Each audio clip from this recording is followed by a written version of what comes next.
ভারতের নির্বাচন commission ECI দ্বারা চালু হতে চলা স্পেশাল ইন্টেন্সিভ রিভিশন সার প্রক্রিয়া পশ্চিমবঙ্গে রাজনৈতিক উত্তাপ সৃষ্টি করেছে। এই প্রক্রিয়া ভোটার তালিকার নিবিড় সংশোধনের লক্ষ্যে চালানো হবে, যাতে ভুয়া, মৃত বা অবৈধ ভোটারদের নাম বাদ দেওয়া যায়। বিজেপি এটিকে ভুয়া ভোটার সাফাই বলে সমর্থন করলেও তৃণমূল কংগ্রেস এর বিরোধিতা করছে, দাবি করে যে এটি সাধারণ মানুষকে হয়রানি করবে।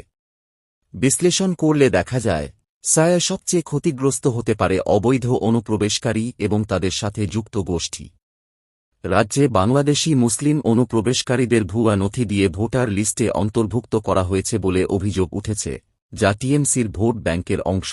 এই প্রক্রিয়ায় 11টি নথি দেখাতে হবে, যা না থাকলে লক্ষ লক্ষ নাম বাদ যেতে পারে।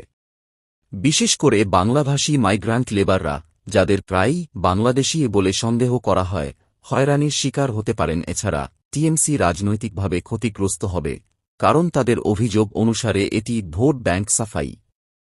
বিজেপি দাবি করছে, এতে সত্যিকারের ভারতীয় নাগরিকরা লাভবান হবেন। যদিও নভেম্বরে শুরু হতে পারে, এর প্রভাব রাজ্যের নির্বাচনী ল্যান্ডস্কেপ পরিবর্তন করতে পারে।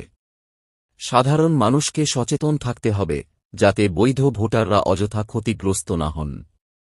এটি গণতন্ত্রকে শক্তিশালী করলেও বাস্তবায়নে স্বচ্ছতা জরুরি।